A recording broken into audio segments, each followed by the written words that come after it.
अगर मुझे सीरियल के लिए ऑडिशन देना है और मूवी के लिए ऑडिशन देना है, तो क्या डिफरेंस है? कैसे मुझे सीरियल के लिए ऑडिशन देते हो? क्या बातें ध्यान में रखनी चाहिए? हाँ जी, मैं आपको आपका ये क्वेश्चन का भी जवाब देता हूँ। मेरा एक लास्ट लाइन बहुत इंपॉर्टेंट छूट गया था उस क्वेश्चन में, कि दूसरी चीज़ मैं ये बताना चाहता था कि जो आप लोग ऑडिशन सेंड करते हो, जैसे किसी कास्टिंग डायरेक्टर ने बोला कि आप अपना सेल्फ ऑडिशन सेंड कर दो। तो अगर सामने वाले ने आपसे सेल्फ ऑडिशन माँगा है, तो आप अपना सेल्फ ऑडिशन आप रिकॉर्ड करके सेंड कर सकते हो। अदरवाइज़ कुछ और माँग रहा है, तो आप वीडियो मत बनाओ उसका, आप वर्क लिंक सेंड करो। क्योंकि क्या होता है ना, वर्क लिंक जो होता है यूट्यूब पे जो अपलोड करके वर्क लिंक सेंड करते हो ना, वीडियो लिंक जो सेंड करते हो और जो आप वीडियो बनाते हो रिकॉर्ड करते हो, दोनों में बहुत फर्क होता है। क्योंकि कोई भी कास्टिंग डायरेक्टर जब आपने वर्क लिंक सेंड किया ना, वो सीधा टच करेगा और लिंक डायरेक्ट स्टार्ट हो गया, नेट चलता रहता है, दो बराबर। सेकंड के अंदर वो प्ले होने लगा, उसने देख लिया, ठीक है। और जो आप वीडियो रिकॉर्ड करके सेंड करते हो ना, वो उसको डाउनलोड करना पड़ता है। पता था सामने वाले के मोबाइल में इंटरनल मेमोरी में उतना स्पेस है कि नहीं है, वो डाउनलोड करा, नेट स्लो चल रहा है तो धीरे धीरे धीरे डाउनलोड हुआ, तो वो इरिटेट होकर दूसरा ऑप्शन देख लेता है। तो मैं एक्टर्स लोगों को कहना चाहूंगा कि लिंक कोशिश भेजिए। कोशिश ये करें कि आप लिंक सेंड करिए, वीडियो लिंक। वर्क लिंक आप सेंड करते हो तो बहुत अच्छा है। और आपने अगर अपना कोई ऑडिशन बनाया है, तो आप यूट्यूब पे अपलोड करके उसको अपना वर्क लिंक सेंड करो, वीडियो लिंक सेंड करो, जो कि सामने वाले को ओपन करने में बहुत आसानी होता है। उसने टच किया, ओपन हो गया। आप वीडियो बनाते हो, उसको डाउनलोड होने में टाइम लगता है। पता चला कि कुछ फ्रेशर एक्टर तो इनको पता है, तो 15 मिनट का 25 मिनट का वीडियो बनाते हैं, तो कोई भी कास्टिंग डायरेक्टर को जल्दी ओपन नहीं करता जब तक कि वो खुद ना बोला हो। विशाल जी, ये तो आपने बराबर कही। लेकिन विशाल जी, आपने मेरे सवाल का जवाब नहीं दिया। हाँ जी, मैं आपके सवाल पे आता हूँ। आपने ऑडिशन के बारे में पूछा, तो मैं बहुत इंपॉर्टेंट चीज़ बताना चाहता हूँ अपने एक्टर्स को, कि ऑडिशन में जो सबसे ज़्यादा इंपॉर्टेंट होता है, वो ऑडिशन का जो स्टार्टिंग लाइन होता है ना, वो सबसे ज़्यादा इंपॉर्टेंट होता है स्टार्टिंग लाइन। जब आपने ऑडिशन को आप स्टार्ट करते हो, फॉर एग्जाम्पल आप कहीं पे ऑडिशन देने गए, किसी ने आपको स्क्रिप्ट दी प्रिपेयर करने के लिए, तो आपका सबसे पहले काम ये बनता है कि आप जो भी असिस्टेंट कास्टिंग डायरेक्टर है या कास्टिंग डायरेक्टर जो भी है, आप उनसे पूछो कि कैरेक्टर का ब्रीफ क्या है, कैसे करना है, सेटल करना है, कैजुअल करना है या अग्रेसिव होके करना है, कैरेक्टर का ब्रीफ क्या है, थोड़ा सा शॉर्टकट में जानने का प्रयास करिए। तो जो असिस्टेंट कास्टिंग डायरेक्टर होता है, जो कास्टिंग डायरेक्टर, आपको ब्रीफ देंगे कैरेक्टर का, स्क्रिप्ट के अकॉर्डिंग आपको बताएंगे कि ये ऐसे ऐसे करना है। जो चीज आपको जानना बहुत ज्यादा जरूरी होता है, आप उनसे पूछिए, और वो बताते भी हैं, कास्टिंग वाले बताते हैं, ठीक है। आपने प्रिपेयर कर लिया उस चीज को। और दूसरी चीज ये होती है कि एक बार आप कॉन्सेंट्रेट होके अकेले में कई बार रिहर्सल करो, ताकि आपको कैमरे के सामने आपका रीटेक ना हो, ठीक है। और जो आपके सवाल का जो सबसे इंपॉर्टेंट चीज है, मैं वो बताना चाहूंगा कि जो जितने भी एक्टर्स जो ऑडिशन देते हैं ना, उसका जो स्टार्टिंग लाइन होता है, वो सबसे ज्यादा इंपॉर्टेंट होता है। कोई भी कास्टिंग डायरेक्टर पूरा ऑडिशन नहीं देखता, उसके पास इतना टाइम नहीं होता। एक एक दिन अच्छा। में 200 250 ऑडिशन होते हैं, ठीक है। तो कास्टिंग वाले पास इतना एक्सपीरियंस हो जाता है ना, जो बड़े कास्टिंग डायरेक्टर होते हैं।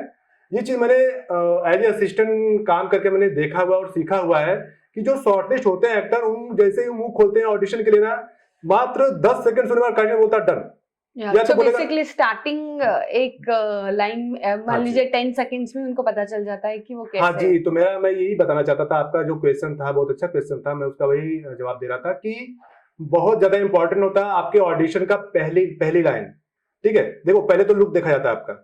आपने जैसे ऑडिशन दे दिया, तो उसके बाद लुक देखा जाता है कि आप लुक में जा रहे हो कि नहीं जा रहे हो। अगर आप लुक में नहीं जा रहे हो, तो आपका परफॉर्मेंस नहीं देखा जाएगा, क्योंकि वो फिर दूसरे फोल्डर में डाल देते हैं।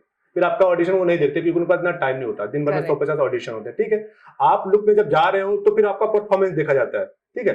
तो उसमें जो स्टार्टिंग लाइन होती है ना, जो आप एनर्जेटिक होकर आप कैरेक्टर में जो आप बोलते हो ना, वो 2 लाइन में ही बंदा समझ जाता है, सामने वाला जो कास्टिंग डायरेक्टर होता है, कि आप लुक में भी जा रहे हो, आप अच्छी एक्ट्रेस भी हो, तो वहीं पे डन हो जाता है वो। और जरा सा भी आपने गलती की स्टार्टिंग में, आपके ऑडिशन में जो स्टार्टिंग की पहली लाइन होती है, उसमें आपने थोड़ी सी भी गलती की, वो तुरंत आपको रिजेक्ट कर देगा, क्योंकि आपको आपका पूरा ऑडिशन देखने के लिए उसके पास टाइम नहीं होता। ऑलरेडी उसके पास बहुत सारा डेटा होता है, सब चेक करना है, उसको शॉर्टेस्ट करना है, उसको फाइनल करना है। तो बराबर। मैं आपके माध्यम से एक्टर्स लोगों को कहना चाहूंगा कि जहां भी ऑडिशन देते हैं, बिल्कुल कॉन्सेंट्रेट होकर ऑडिशन दें।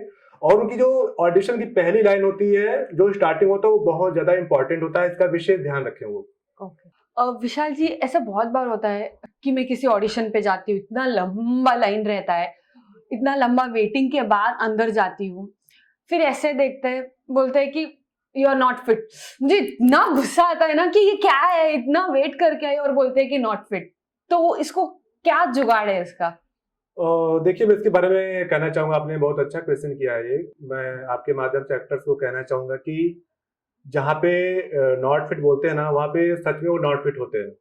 क्योंकि जो कास्टिंग डायरेक्टर होता है ना, एक्टर्स का प्रोडक्ट होता है, उसको शेयर करना होता है, तो उनको भी जरूरत पड़ती है अच्छे अच्छे एक्टर्स की। तो मैं कहना चाहूंगा कि हर कैरेक्टर का अपना एक ग्राफ होता है, एक इमेजिनेशन होता है हर कैरेक्टर का।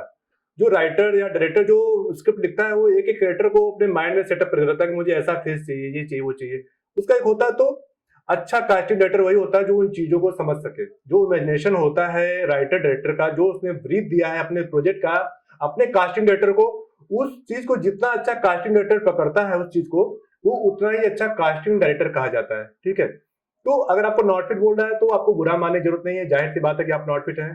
आपको एग्जाम्पल पे के तौर पे बताना चाहूंगा कि जितने भी स्टार हैं सब खूबसूरत हैं। कैटरीना कैफ भी खूबसूरत है, प्रियंका चोपड़ा भी खूबसूरत है, लेकिन आप समझिए कि मैरी कॉम मूवी में प्रियंका चोपड़ा को क्यों लिया गया। करीना कपूर को भी ले सकते थे, किसी और एक्ट्रेस को भी ले सकते, लेकिन जिस कैरेक्टर, वो जो कैरेक्टर ग्राफ था उसमें वो ज्यादा फिट थी प्रियंका चोपड़ा। जैसे रावड़ी राठौर अक्षय कुमार की आई थी, उसमें जो फीमेल लीड का कैरेक्टर है उन्होंने सोनाक्षी सिन्हा ने किया है। वो सोनाक्षी सिन्हा को वो रोल इसलिए दिया गया है क्योंकि सोनाक्षी सिन्हा के ऊपर मर्दाना कैरेक्टर ज्यादा शूट करता है। आप समझ लो बात को। किसी और एक्ट्रेस को भी लिया जा सकता था, बहुत सारी एक्ट्रेस खूबसूरत है, उनके बजट में दूसरी एक्ट्रेस भी आ सकती है, लेकिन उसके पीछे लॉजिक होता है, ऐसे ही किसी को साइन नहीं कर लिया जाता। एक एग्जाम्पल के तौर पे मैं आपको बता रहा हूँ। तो वही वही चीज यहाँ पे भी होती है, कास्टिंग वालों के साथ होती है। ठीक है, फॉर एग्जाम्पल जैसे कि किसी 25 साल की लड़की की रिक्वायरमेंट है। अब आप वहां भागते भागते पहुंच गए कि सर 25 की साल की रिक्वायरमेंट है और मैं 25 की हूँ, मेरा ऑडिशन ले लीजिए। उसने बोला नॉट फिट। तो फिर आपको बुरा लगेगा कि मैं अगर 25 साल की दिख रही हूँ तो मेरा ऑडिशन क्यों नहीं रहा, नॉट फिट क्यों मिला? क्योंकि उसके ग्राफ में आप फिट नहीं हो। जो कैरेक्टर का ग्राफ है, 25 साल का ऑडिशन आपने अपने ग्रुप में देखा, 25 साल की रिक्वायरमेंट आप पहुंच गए। बट फॉर एग्जाम्पल हो सकता है वो जो स्टोरी हो उसमें किसी गरीब लड़की की रिक्वायरमेंट हो। ठीक है, वो स्टोरी ऐसी होगी, किसी चौल में रहने वाले लोग हैं, उनकी स्टोरी चल रही है, और कोई मजदूर है, उसकी बेटी का कैरेक्टर है। तो वहां पे आप फिट नहीं बैठोगे क्योंकि आपका जो लुक है वो रिच लुक है। तो रिच लुक वाले उस कैरेक्टर में फिट नहीं बैठते, इसके लिए वो नॉट फिट बोलते हैं। और मैं आपको बोलना चाहूंगा कि कभी भी कास्टिंग वाला बंदा आपको नॉट फिट बोल दिया तो दोबारा उनसे बहस नहीं करनी चाहिए कि नहीं मेरा ऑडिशन ले ही लो। आप ऑडिशन देने के लिए गए कहीं भी, ठीक है, सामने वाले ने बोला कि नॉट फिट, आपको उसके बाद एक ही लाइन बोलनी है कि सर अगर पॉसिबल हो, इफ यू डोंट माइंड, तो आप मेरा सिर्फ एक इंट्रोडक्शन ले लो।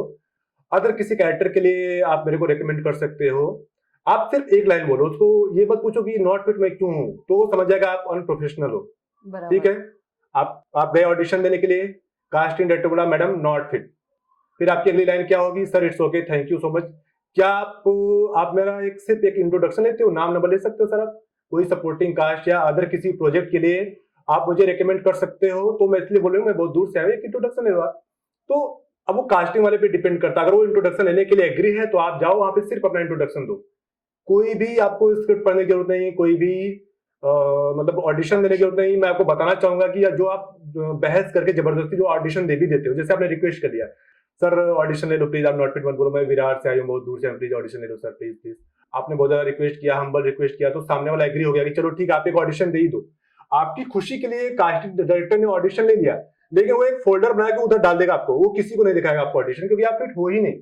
बराबर। तो उधर सिर्फ अपना एनर्जी वेस्ट करना, बाकी कोई फायदा नहीं है ऑडिशन देके जहां पे आपको नॉट फिट बोल जाता है। मैं इसलिए बताना चाहता हूँ क्योंकि बहुत से एक्टर, मैं भी जो ऑडिशन करता हूँ तो बहुत से एक्टर जो होते हैं, सर आपने स्क्रिप्ट नहीं दिया, हमने बोला भाई आप फिट नहीं हो, आप हमारे ऑडिशन देने के लिए आओ, आप ना इंट्रोडक्शन दे दो, कुछ और होगा तो मैं आपको बता दूंगा। बताना। लेकिन एक्टर, बहुत से समझदार एक्टर जो होते हैं वो तो इस हमारे साथ थैंक यू बोलते हैं, so sir thank you. Basically एक एक्टर को अपना लुक जान लेना चाहिए कि वो किस में फिट हाँ करता जी, है, हाँ उसका जी। होमली फेस है कि उसका विलेनिश फेस है, वो समझ लेना बहुत मेरा जरूरी है। कहने का मतलब सिर्फ इतना ही कि अपने रिस्पेक्ट को, अपने जो थोड़ा सा एक एक्टर का अपना रिस्पेक्ट होता है, एटीट्यूड होता है, उसको आप मेंटेन रखो। मेंटेन कर। किसी सामने, किसी भी कास्टिंग वाले सामने गिड़गिड़ाने की जरूरत नहीं है। आप वहां पे जाओ, कॉन्फिडेंट होके बोलो आप कि सर आप क्या मुझे स्क्रिप्ट दे सकते हैं, मैं इस ऑडिशन के लिए मैं आपके यहाँ आई हूँ, क्या मैं फिट हूँ? आप खुद ही पूछो क्या मैं फिट हूँ। ठीक है, हाँ। वो बोलेगा ठीक है मैडम आप फिट हो, आपको स्क्रिप्ट देगा, आप भी पूछो, आप ऑडिशन दे दो। ठीक है, अगर वो बोलता है मैडम सॉरी आप नॉट फिट हो, तो कोई बात नहीं सर, आप क्या मेरा एक इंट्रोडक्शन ले सकते हो क्या? सिर्फ नाम नंबर आप रिकॉर्ड कर लो, अगर कोई आपके पास प्रोजेक्ट होगा तो आप उसके लिए मुझे आप रिकमेंड कर सकते हो। उसके लिए भी अगर वो एग्री करता है, तो अगर वो इंट्रोडक्शन देने के लिए भी तैयार नहीं है तो आप इंट्रोडक्शन भी मत दो, आप चुपचाप वहां से रिटर्न आ जाओ, क्योंकि वहां पे फिर आगे कुछ बोल के कोई मतलब नहीं होता वहां पे। ये बराबर। विशाल जी, इतने साल से आप इस इंडस्ट्री में हो, ऐसा कोई एक्सपीरियंस जो हमारे दर्शकों के साथ शेयर करना चाहे जिससे वो सतर्क रहे? अच्छा, मतलब अकॉर्डिंग टू एक्टर्स की बात करें आप। जी। एक्टर्स से मैं बोलना चाहूँगा आप लोगों के माध्यम से कि अगर वो एक्टर बनना चाहते हैं तो सबसे पहले क्या है कि अपने काम पे बिल्कुल कॉन्संट्रेट करें। अगर वो फ्रेशर हैं तो घर पे होमवर्क करें, फ्रॉड लोगों से बच के रहें वो, क्योंकि इंडस्ट्री में बहुत सारे लोग हैं जो फ्रॉड हैं। मैं स्पेशली फ्रेशर लड़के लड़कियों को मैं बताना चाहूँगा, जो नए-नए लड़के लड़कियाँ हैं जो मुंबई में हैं भी नहीं, बाहर हैं, बाहर से ट्राई करते हैं, ऑनलाइन ऑडिशन देखते हैं और वहाँ से अपने प्रोफाइल सेंड करते हैं। मैं उनको बताना चाहूँगा स्पेशली, मेरी बात को गौर से सुनिए। पहली बात तो ये होता है कि अगर आप किसी कास्टिंग डायरेक्टर को या किसी भी प्रोडक्शन वाले को आप अपना प्रोफाइल सेंड करते हो, प्रोफाइल सेंड करने के बाद वो अगर आपसे पैसे मांगता है, किसी भी चीज की डिमांड करता है, तो आप समझ जाओ उसके पास कोई काम नहीं है। जो कास्टिंग डायरेक्टर आपसे पहले पैसे की बात करता है, एक्चुअल में उसके पास कोई काम नहीं होता, वो सिर्फ और सिर्फ आपको बेवकूफ बनाता है। ठीक है?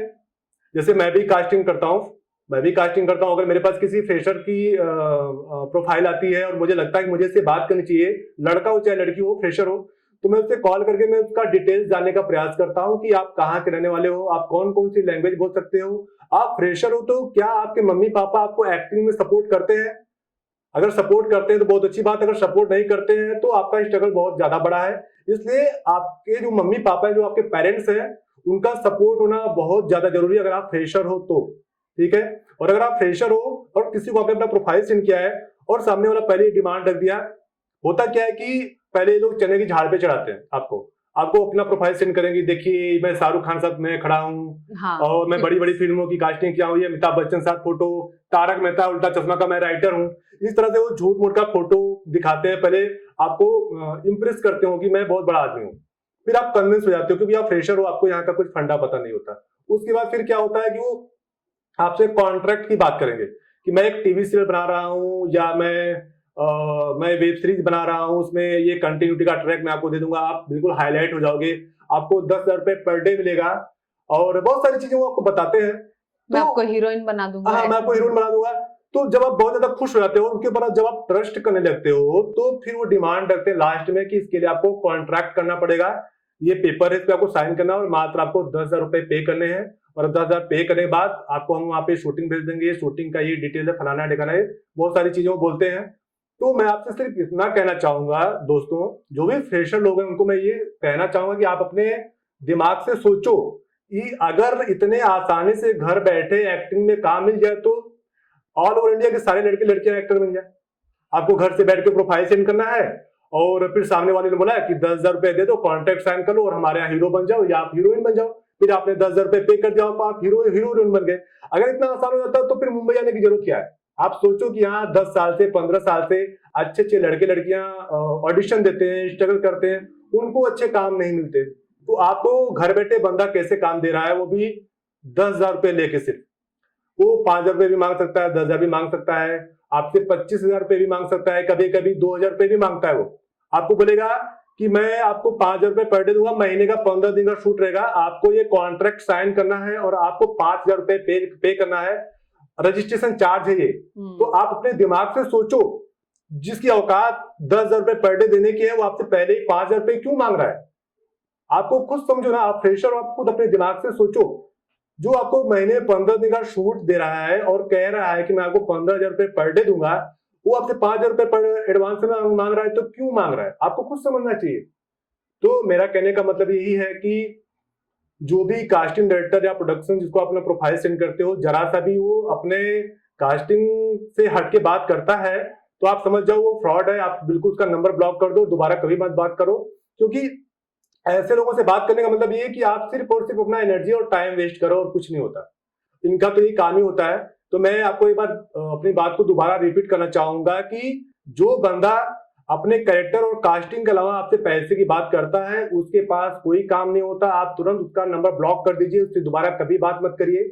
और मैं आपको एक चीज और बताना चाहूंगा कि आप जैसे फ्रेशर लोगों के लिए मैं ये बताना चाहूंगा, दूसरी चीज ये कि कभी कभी क्या होता है, आप सामने वाले को अपना प्रोफाइल सेंड करते हो तो सडनली आपको कॉल करेगा, बोलेगा कि आप सिलेक्ट हो गए हमारे प्रोजेक्ट के लिए, हमारा ये टीवी सीरियल या ये वेब सीरीज इसके लिए आप सिलेक्ट हो गए हो और ये आपका 15 दिन का शूट रहेगा और हम आपको 15,000 रुपए पर डे देंगे।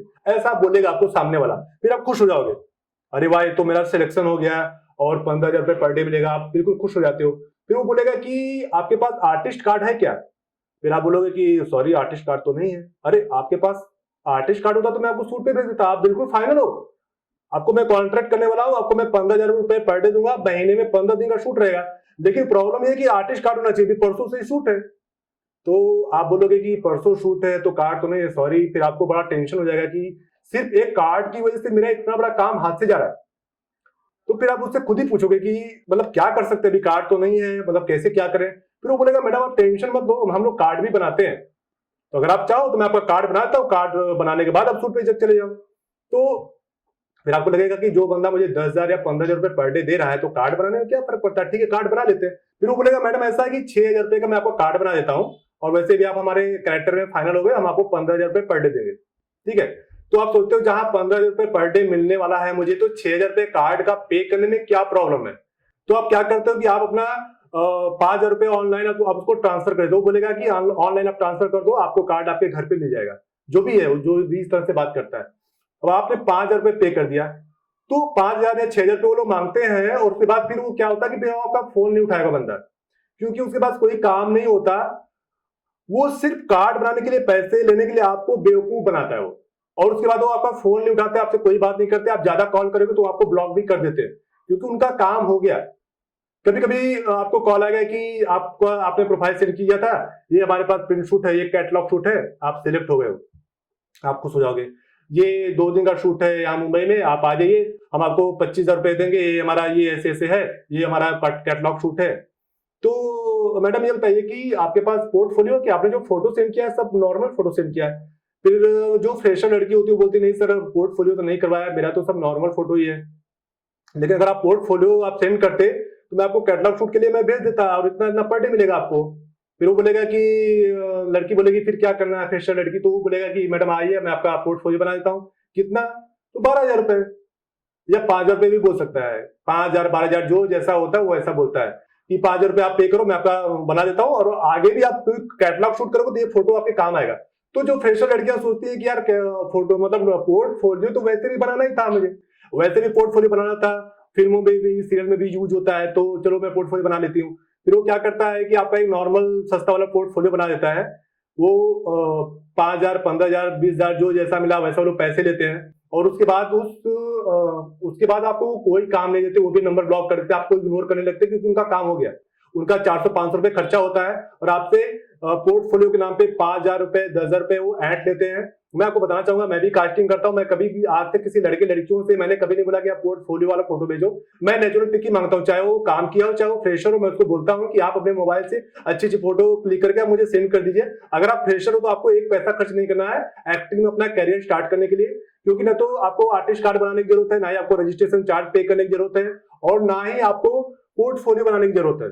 अब रहा सवाल आर्टिस्ट कार्ड का, मैं आपको नॉलेज के लिए बताना चाहूंगा कि अभी सुप्रीम कोर्ट ने भी कहा है कि कार्ड बनाने की कोई आवश्यकता नहीं है, इसलिए कि सुप्रीम कोर्ट ने कहा है कि आप इतना ज्यादा पैसे लेके आर्टिस्टों का कार्ड बनाते हो, तो क्या उसके बदले आप आर्टिस्टों को काम देते हो? नहीं देते हो। आप कितने सारे एक्टर्स ऐसे हैं जो भटक रहे हैं कार्ड बनाने को, उनको काम नहीं मिलता। तो कार्ड बनाना क्या जरूरी है, ऐसा मतलब सुप्रीम कोर्ट ने कहा है, तो कार्ड बनाना भी जरूरी नहीं है। बिना आर्टिस्ट कार्ड बनाए हुए आप ऑडिशन दे सकते हैं, आप अपना काम स्टार्ट कर सकते हैं। अगर आप एक्टर बनने के लिए अपना करियर बनाना चाहते हैं मुंबई जैसे शहर में या कहीं भी, तो आपको कहीं भी एक पैसा देने की जरूरत नहीं है। आप फ्री ऑफ कॉस्ट ऑडिशन दे सकते हैं, आप फ्री ऑफ कॉस्ट जो है आप सेलेक्ट हो सकते हैं। विशाल जी, थैंक यू सो मच आपका एक्सपीरियंस हमारे साथ शेयर करने के लिए, आपका धन्यवाद। नहीं, थैंक यू, मैं आपकी पूरी टीम को बोलना चाहूंगा, और मैं शुक्रिया बोलना चाहूंगा सारे फ्रेशर एक्टर्स की तरफ से, जो कि विपुल भट्ट जी ने जो ये टीम बनाया है आप लोगों के लिए, एक्टर्स लोगों के लिए। ये एक सोशल वर्क है, जो भी इस वीडियो को देखेगा कभी मिसगाइड नहीं होगा, तो ये बहुत बड़ा एक सामाजिक वर्क है, सोशल वर्क है। इसलिए मैं अपने सच्चे दिल से बहुत बहुत शुक्रिया बोलना चाहूंगा विपुल भट्ट जी को, जो बहुत सीनियर एक्टर हैं, जिन्होंने मुझे यहाँ पे 2 शब्द बोलने का मौका दिया। धन्यवाद। सो जैसा कि इन्होंने कहा है, किसी भी फ्रॉड में मत फंसिए, सही काम कीजिए सही तरीके से। और अगर आपको वीडियो अच्छा लगे तो लाइक कीजिए और अपने फ्रेंड्स के साथ शेयर भी कीजिए। और अगर आप चाहते हो कि मैं कुछ और क्वेश्चंस पूछूं तो कमेंट्स में मैसेज कीजिए। तो आज के लिए बस इतना ही। Stay tuned with us for more interesting videos. अभी मैं विपुल सर से रिक्वेस्ट करती हूँ कि इनका सम्मान करें। दोस्तों देखा ना, जो बात मैं रोज रोज अपना गला फाड़ के बोलता हूं और आप सुनते नहीं हो, आज विशाल जी ने वही कहा। ये लोग रजिस्ट्रेशन के नाम से या वो लोग क्या बोले आर्टिस्ट कार्ड के नाम से या पोर्टफोलियो के नाम से, डोंट एनकरेज देम, ये सब फ्रॉड होते हैं। पोर्टफोलियो के बारे में मैं खुद कहता था कि पोर्टफोलियो जरूरी है, बट आप लोग जब पोर्टफोलियो बनाते हो तब उसको फिल्टर लगा के आप अपने रूप को बदल के जब भेजते हो ना, तो इस इंडस्ट्री में वो नहीं चलता। तो इसलिए आजकल सेल्फी वाले फोटोग्राफ चलते हैं, बट सेल्फी वाले फोटोग्राफ पीछे गाड़ी है और आप मर्सिडीज को दिखा रहे हैं, वो मत कीजिएगा। पीछे गार्डन है और आप ऐसे झाड़ के आगे खड़े, वो मत दिखाइएगा। वो आपका चेहरा दिखाइएगा without any filter, without any editing, without any colour correction. वो फोटोज का इंपॉर्टेंस है। और इवन पोर्टफोलियो भी अगर बनाते हो तो एक प्रोफेशनल पोर्टफोलियो वाले के पास बनाओ। वो बंदा नहीं चाहिए कि बोले आप शॉर्टलिस्ट हो गए हो, आप रोल के लिए फाइनल हो गए हो, पर आपको पोर्टफोलियो बनाना, मतलब हुआ ये कि उसको पोर्टफोलियो बनाने का आता ही नहीं। अगर उसका वो धंधा होता तो उसके एडवर्टाइज करता। ये आपको ललचा रहा है, आपको लगा कि रोल मिल गया अब पोर्टफोलियो बना। अरे जब रोल मिल ही गया है तो पोर्टफोलियो की क्या जरूरत है? मतलब that guy is a fraud, is a fraud, is a fraud, है ना। तो एनीवे विशाल जी को तोहफा तो देना ही है ना। यस, हमारी ट्रॉफी। तो मैं विशाल जी को रिक्वेस्ट करता हूं, प्लीज आके हमारे हाथों से ट्रॉफी का स्वीकार करें। Thank you. सो दोस्तों, आज आप इंडस्ट्री के एक और सही इंसान से मिले, श्री विशाल गायत्री सिंह। तो उनके बारे में जो जानकारी आपको चाहिए वो तो आपको वीडियो के एंड में मिल ही जाएगी, उनका ईमेल आईडी, कॉन्टेक्ट डिटेल जो भी है। पर उससे काम नहीं निपटता, क्योंकि हमारा भी तो फर्ज है ना कि ऐसे अच्छे इंसान जब समाज में है, हमारी इंडस्ट्री में है, तो उनका कदर तो करना ही है। और वही करने जा रहे हैं एक छोटी सी ट्रॉफी के जरिए। तो विशाल जी, मैं आपसे रिक्वेस्ट करता हूं, आप प्लीज आइए। मैं पहले उनसे हाथ मिला के उनका धन्यवाद करूंगा। विशाल जी, थैंक यू वेरी मच। आप बहुत ही अच्छे, नेक और सही इंसान हैं और हम सब आपके शुक्रगुजार हैं। और ये रहा हमारा छोटा सा तोहफा।